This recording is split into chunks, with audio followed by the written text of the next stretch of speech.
सभी को नमस्कार। आज के वीडियो में हम लोग ये जानेंगे कि बहुपद के शून्य क्या होते हैं, किसी पॉलिनोमियल के जीरोस ऑफ पॉलिनोमियल क्या होता है, बहुपद के शून्य क्या होते हैं, इसके बारे में आज हम लोग पढ़ेंगे।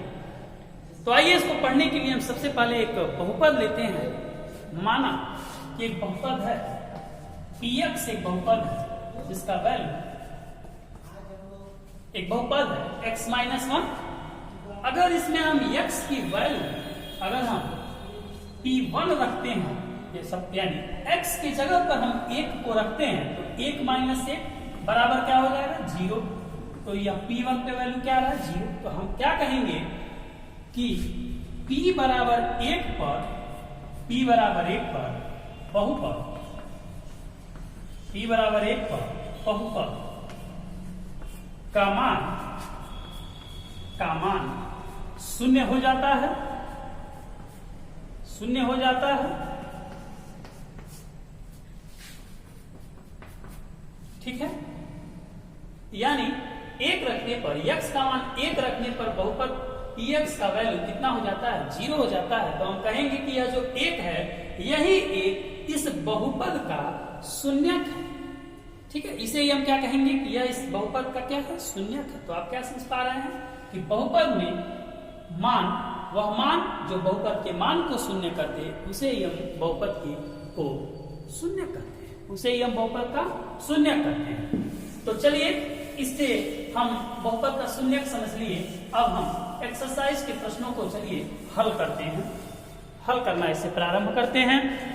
तो आप देखिए कि प्रश्नावली 2.2 है, एक्सरसाइज 2.2 के सलूशन पर कुछ ध्यान देते हैं। तो आप सबसे पहले देखिए कि इसका पहला प्रश्न क्या है। पहला प्रश्न कह रहा है कि निम्नलिखित पर बहुपद 5x - 4x² + 3 के मान ज्ञात कीजिए। बहुपद है दिया है बहुपद px 5x - 4x² + 3। ठीक है ना, यह एक बहुपद दिया है। अब अलग अलग मान कह रहा है कि रखिए और बताइए कि अलग अलग मानों पर इस बहुपद का मान क्या है।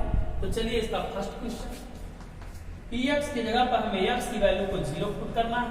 तो चलिए 0 पुट करेंगे तो यहाँ हो जाएगा 5, यहाँ रखेंगे 0 - 4 हो जाएगा, यहाँ 0 का स्क्वायर हो जाएगा प्लस 3 हो जाएगा, यह पूरी वैल्यू 0 हो जाएगी, यह पूरा वैल्यू 0 हो जाएगा, प्लस 3 बचेगा बराबर 3 हो जाएगा, यानी 0 पर इस बहुपद का मान 3 हो गया।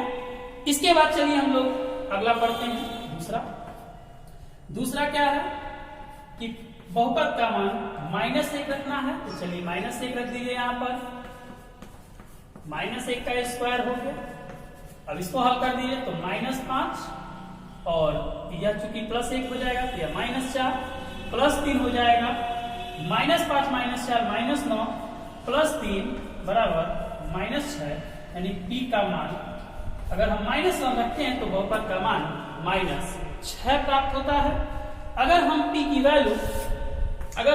वैल्यू 2 रखते हैं, ठीक है, इसका थर्ड क्वेश्चन पहले का, तो क्या हो जाएगा, यहाँ तो देखिए 5 है, यहाँ हो जाएगा 2 -4 x की जगह पर हो जाएगा 2 का स्क्वायर प्लस 3। सोल्यूशन करेंगे ये 10 हो जाएगा और ये 4 हो जाएगा, 2 का स्क्वायर और 4 में 4 का गुणा होगा, फिर 16 हो जाएगा, 3 हो जाएगा, घटा देंगे इसको, -6 प्लस 3 आंसर हो जाएगा, यानी बहुपद में 2 रखने पर इसका मान -3 हो गया। तो पहला प्रश्न आपको ध्यान देंगे कि यह बहुपद दिया था, 0 मान रखने पर इस बहुपद का मान 3 हो गया, -1 रखने पर इस बहुपद का मान -6 हो गया और 2 रखने पर इस बहुपद का मान -3 हो गया। तो आप लोगों को ये फर्स्ट क्वेश्चन समझ आया हो। अब चलिए हम लोग चर्चा करते हैं इसके सेकेंड क्वेश्चन पर। दूसरा प्रश्न क्या कह रहा है, इस पर ज्यादा ध्यान दीजिए। देखिए दूसरा प्रश्न क्या है, इसमें बहुपद है y चर में बहुपद है जिसका मान y² - y + 1 दिया है। कह रहा है कि 0 पर, 1 पर और 2 पर इसके मान ज्ञात करिए। कैसे ज्ञात करेंगे, तो चलिए यह बहुपद हो गया, इसका मान पहले 0 पर ज्ञात करते हैं। तो यहाँ देखिए 0 हो जाएगा, 0 का स्क्वायर 0 माइनस 0 प्लस 1। तो आपने क्या पाया कि बहुपद का मान हो गया 0। यानी इस बहुपद में अगर हम 0 लेते हैं तो इसका मान 0 हो जाता है। अब क्या कह रहा है कि 1 पर क्या होगा, चलिए 1 रखते हैं तो 1 का स्क्वायर 1 हो जाएगा, माइनस 1 हो जाएगा, प्लस 1 हो जाएगा, हल करेंगे 1 आएगा। 2 पर इसका मान क्या होता है, तो 2 का स्क्वायर करेंगे तो यह 4 हो जाएगा, माइनस 2 हो जाएगा, प्लस 1 हो जाएगा, हल करेंगे 4 से 2 जब घटेगा 2 मिलेगा और 2 में जुड़ेगा तो यह हो जाएगा 3। ठीक है, तो यह तो हो गया इसके पहले का सोल्यूशन। सेकंड का फर्स्ट हो गया ये। अब आपको ये समझ में आ चुका होगा। इसके बाद चलिए हम आपको इसकी बात भी बताते हैं, इसका सेकंड क्वेश्चन कैसे सॉल्व होगा। तो देखिए सेकंड टी में बहुपद दिया है, चर टी में बहुपद है, तो यह बहुपद क्या है 2 plus T plus 2t square minus T cube. ठीक है, अब यहाँ इस बहुपद का मान 0 पर क्या होगा, तो यह तो 2 हो जाएगा, यह 0 हो जाएगा, यह 2 हो जाएगा, 0 का स्क्वायर और यह 0 का क्यूब हो जाएगा। हल करेंगे तो 2 प्लस 0 माइनस 0, ये सब खत्म, क्या बचा 2 हो गया, यानी 0 पर तो इसका वैल्यू हो गया 2। ठीक है, अब हम लोग चलिए इसको सॉल्व करते हैं। 1 पर क्या होगा इसका मान, तो 1 ले लीजिए तो हो जाएगा 2 प्लस 1 प्लस, यहां जब हम 1 रखेंगे 1 का स्क्वायर 1 होगा, 2 में गुणा होगा 2 हो जाएगा, फिर यहाँ पर 1 का क्यूब करेंगे 1 हो जाएगा, यह कैंसिल हो जाएगा 4, यानी 1 पर इसका मान 4। अब देखते हैं कि 2 पर इसका मान क्या होगा, T2 पर क्या वैल्यू होगी, 0 पर 2 हो गया, 1 पर 4 हो गया, 2 पर क्या होगा, तो देखिए यहाँ 2 रख देंगे, यहाँ पर 2 हो जाएगा, यहाँ पर 2 हो जाएगा, 2 का जब यहाँ स्क्वायर कर देंगे और फिर यहाँ 2 का क्यूब कर हल करेंगे तो यह 2 मिलेगा, यह 2 मिलेगा, यह 2 का स्क्वायर 4 हो जाएगा और 4 गुना 8 हो जाएगा, माइनस 8 हो जाएगा, और जब इसको हल करेंगे तो कैंसिल हो जाएगा, आंसर हो जाएगा 4, यानी P2 पर इसका मान हो गया 4, P1 पर भी मान 4, P2 पर भी मान इसका 4 मिल रहा है। तो यह आप समझ चुके होंगे इसका हल। इसके बाद अगला यक्ष में एक बहुपद है, उसको देखिए कैसे हल करेंगे। इसका थर्ड क्वेश्चन, दूसरे का थर्ड क्वेश्चन पर ध्यान देते हैं। थर्ड क्वेश्चन है px बराबर एक्स क्यूब। तो अगर हम p का वैल्यू 0 लेंगे 0 हो जाएगा, p का वैल्यू 1 लेंगे 1 हो जाएगा, p की वैल्यू 2 लेंगे तो 2 का क्यूब 8 हो जाएगा। तो यह हो जाएगा इसका थर्ड। अब चलिए हम फोर्थ की बात करते हैं। सेकंड का फोर्थ क्वेश्चन हल करते हैं। px में एक बहुपद है, यानी px की वैल्यू दिया हुआ है, x माइनस 1 है और फिर x प्लस 1 है। ठीक है, हल करना है। चलिए 0 पर इसका मान देखते हैं, 0 माइनस 1, 0 प्लस 1, माइनस 1 गुणे प्लस 1, आंसर माइनस 1। अगर p की वैल्यू हम 1 पर निकालते हैं तो 1 माइनस 1 करेंगे 0 हो जाएगा, 1 माइनस 1 होगा 0 हो जाएगा और 1 में 1 जुड़ेगा तो ये 2 हो जाएगा, आंसर 0 हो जाएगा। p की वैल्यू अगर हम 2 पर ध्यान दें तो 2 से 1 घटेगा 1 हो जाएगा और 1 में 1 और यहाँ 2 में 1 जोड़ेंगे 3 हो जाएगा, आंसर इसका 3 हो जाएगा। ठीक है, तो यह हो गया आपका सेकंड क्वेश्चन। ठीक है, थर्ड क्वेश्चन देखिए क्या कह रहा है। सत्यापित कीजिए कि दिखाए गए मान निम्नलिखित स्थितियों में संगत बहुपद के शून्यक है। कुछ बहुपद दिया है, कुछ मान दिया हुआ है, बताना है क्या वह मान उसके संगत शून्यक है कि नहीं, अर्थात शून्यक यह मान उसका शून्यक होगा कि नहीं होगा। आइए आपको फर्स्ट क्वेश्चन लगा के दिखाते हैं। इसका जो फर्स्ट क्वेश्चन है वह दिया है कि बहुपद px है, इसका मान 3x प्लस 1 है। px है, इसका मान 3x प्लस 1 है। कह रहा है कि अगर हम इसका मान -1/3 लेते हैं क्या यह सत्य होगा। चलिए मान रखते हैं 3 हो जाएगा, x की जगह पर -1/3 हो जाएगा, प्लस 1 हो जाएगा। हल करेंगे 3 से 3 कैंसिल हो जाएगा, -1 प्लस 1 कैंसिल होके क्या हो जाएगा 0 हो जाएगा। तो कहेंगे इसके नीचे लिखेंगे हाँ, क्या लिखेंगे हाँ x बराबर -1/3 px का शून्यक है। शून्यक, इस चीज को आप ध्यान रख लीजिए, इसको हम बार बार नहीं लिखेंगे। अगर आता है शून्य तो लिखेंगे हाँ x बराबर -1/3 px का शून्यक है। अगर मान लीजिए शून्य नहीं आता तो लिखेंगे नहीं x बराबर इतना बहुपद का शून्य नहीं है। ठीक है, तो आप इस चीज को ध्यान रखेंगे। आइए इसके सेकंड क्वेश्चन को हम सॉल्व करते हैं। इसका सेकंड क्वेश्चन क्या कहता है? सेकंड क्वेश्चन है कि बहुपद है px 5x - 5। अब हमें x का वैल्यू इसमें क्या रखना है? x का वैल्यू 4/5 तो 5 हो जाएगा, और x की वैल्यू हम 4/5 रखेंगे, -पाई कर देंगे, कट जाएगा, 4 - पाई बचेगा। तो बताइए क्या यह होगा शून्यक? नहीं होगा, लिखेंगे नहीं p बराबर -1/3 x बराबर 4/5 बहुपद px का शून्यक नहीं है। ठीक है, चलिए थर्ड पे बात करते हैं। थर्ड का सॉल्यूशन, इसी का थर्ड क्वेश्चन देखते हैं। थर्ड क्वेश्चन कह रहा है कि px बराबर x²-1, इसके दो मान दिया है, एक बार +1 रखना है, एक बार -1 रखना है। तो p की वैल्यू हम 1 रखते हैं, तो 1 का स्क्वायर 1 - 1 बराबर ये हो जाएगा 0।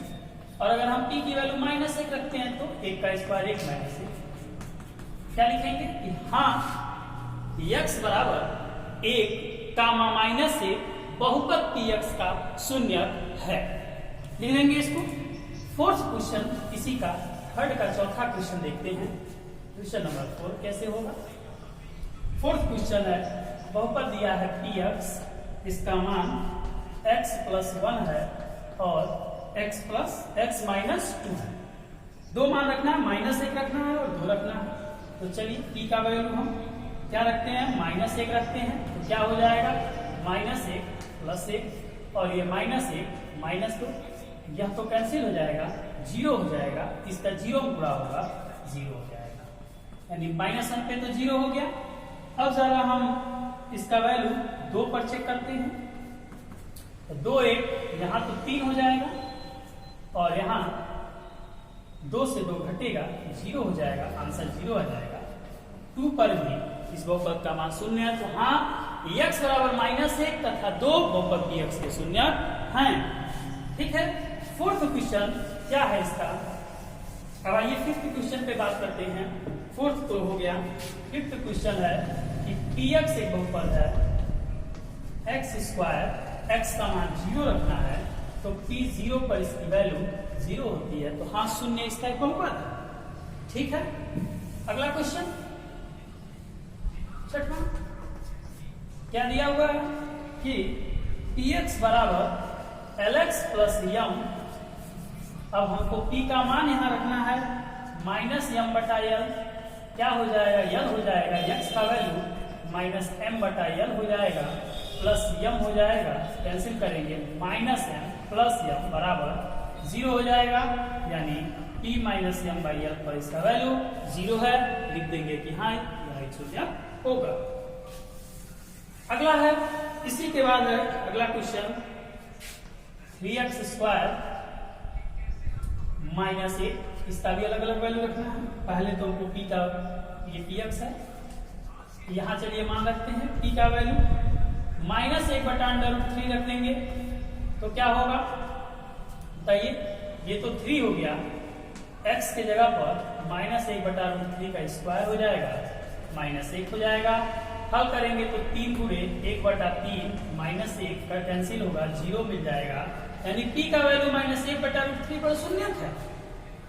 अब जरा 2/3 पर देखते हैं क्या होगा। 3 हो जाएगा, 2/3 हो जाएगा, इसका स्क्वायर -1 करेंगे, 3 गुणे 4/3 -1 कैंसिल होगा, 4 -1 3 मिलेगा, तो इस मान पर शून्य नहीं है, यानी -1/3 में 3 मान पर यह इसका शून्यक है, लेकिन 2/3 इस बहुपद का शून्यक नहीं है। नेक्स्ट क्वेश्चन इसका क्या कहता है, उसको भी जरा सॉल्व करते हैं। देखिए इसी का अंतिम 8वां क्वेश्चन कि px बराबर 2x+1 है। अगर हमें यहाँ px की वैल्यू 1/2 रखना है तो क्या होगा, 2 × 1/2 + 1 हो जाएगा, कैंसिल होके 2 हो जाएगा। यानी इस मान पर भी ये शून्य नहीं है, यानी 1/2 इस बहुपद का शून्य नहीं। ठीक है, तो आपने इस चीजों को समझ लिया है, कोई दिक्कत नहीं है थर्ड क्वेश्चन को सॉल्व करने में। फोर्थ क्वेश्चन पे जरा बात किया जाए। चौथा प्रश्न, चौथे प्रश्न में कह रहा है कि यहाँ कुछ बहुपद दिए गए हैं, उन बहुपदों का शून्य ज्ञात करना है। तो आइए चलिए शून्य ज्ञात करते हैं। लिखेंगे कि px बराबर x+5 है पहला बहुपद, इसका शून्य ज्ञात करना है। तो शून्य वही होता है जो बहुपद के मान को शून्य कर देता है, अर्थात जो शून्य होगा तो शून्य पर px की वैल्यू 0 होगी। तो यहाँ पर इसकी वैल्यू x+5 है बराबर 0 है, तो x बराबर -5 हो जाएगा, यानी -5 इस बहुपद का शून्य है। लिखेंगे -5 बहुपद px का शून्य है। ठीक है, यह सॉल्व हो जाएगा फर्स्ट क्वेश्चन। सेकंड क्वेश्चन की अगर हम इसमें बात करें, सेकंड क्वेश्चन की, तो देखिए px की वैल्यू दी हुई है x-5, इसको भी जरा सॉल्व करिए तो यह भी मान तो शून्य हो जाएगा जो शून्य होगा। तो चलिए x-5 बराबर 0 करते हैं, x बराबर 5 पर ये शून्य हो जाएगा। ठीक है, पहला दूसरा क्वेश्चन हो गया चौथे का। आइए तीसरा प्रश्न को हल करते हैं। चौथे का तीसरा क्या है, तीसरा है 2x+5 px की वैल्यू। तो चलिए जो बहुपद होगा, जो उसका शून्य होगा, वो इस बहुपद का मान शून्य कर देगा, यानी 2x+5 = 0 and x = -5/2 हो जाएगा, यानी यह मान इस बहुपद का शून्य होगा। इसके बाद अगर बात करें हम, तो बहुपद क्या है भाई, 3x-2, तो px की वैल्यू पर यह भी शून्य होगा, यानी 3x-2 बराबर 0 होगा, hence x = 2/3 हो जाएगा, यह भी इसका शून्य होगा। ठीक है, अगर हम इसके बाद बात करते हैं अगले प्रश्न की, हम पांचवें प्रश्न की बात करते हैं, तो px बराबर हो जाएगा 3x, तो जो शून्य होगा तो शून्य पर px का वैल्यू 0 होगा, इसमें 3x बराबर 0, hence x = 0 हो जाएगा। ठीक है, इसके बाद अगला जो क्वेश्चन है उस पर भी बात कर लिया जाए, यानी क्वेश्चन नंबर 6। क्वेश्चन नंबर 6 क्या है, तो px एक बहुपद है जो बराबर है ax के, तो जो px होगा इसकी वैल्यू 0 होगी, तो hence ax बराबर 0 होगा, तो x बराबर 0 हो जाएगा, 0 इसका बहुत शून्य होगा। सातवें क्वेश्चन की बात करते हैं। सातवां क्वेश्चन कैसे लगेगा, सातवें क्वेश्चन में बहुपद px जो है वह है cx+d। कंडीशन दिया है कि c not equals to d and c and d is a real number। यह कंडीशन है, इसमें c शून्य के बराबर नहीं होगा और c और d एक रियल नंबर है, तो हमें इसका बहुपद निकालना है, सॉरी शून्य निकालना है। इसका जो शून्य होगा वो इसके मान को शून्य कर देगा, यानी यह px 0 के बराबर होगा, यानी cx+d = 0 हो जाएगा। तो यहां से आप कर सकते हैं cx बराबर -d हो जाएगा, x बराबर -d/c हो जाएगा, यानी इस बहुपद का -d/c इस बहुपद का शून्य होगा। तो इसी के साथ आपका एक्सरसाइज 2.2 के सारे क्वेश्चन का सलूशन हो चुका है। उम्मीद है कि आपको यह समझ में आया होगा। Thanks for watching. A like would be appreciated. And don't forget to subscribe.